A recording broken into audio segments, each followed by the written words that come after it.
Si vamos a empezar, mejor que nuestro principio se viva como el final. No me cierro a nadie. Dejo una puerta entreabierta para ver lo que tarda en decepcionarme.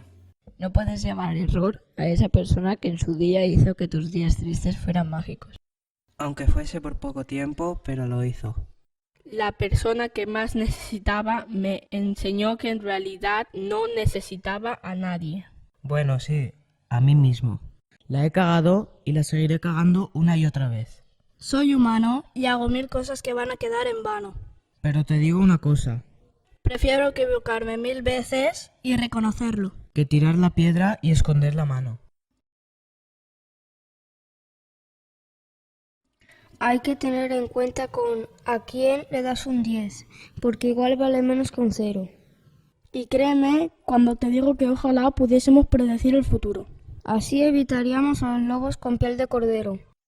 Prefiero dejar mi orgullo de lado y saber que más que una lágrima nos va a separar un abrazo.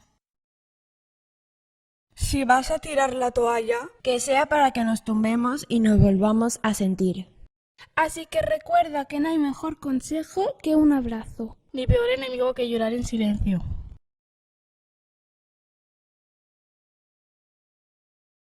Palabras no. Hechos. Lloraré, Lloraré. me caeré, Me caeré. me levantaré, Me levantaré. una y otra vez, Una y otra vez. y te aprenderé hasta que sea capaz de tatuarme en el corazón la siguiente frase. No me quieras tanto. Y quiéreme mejor.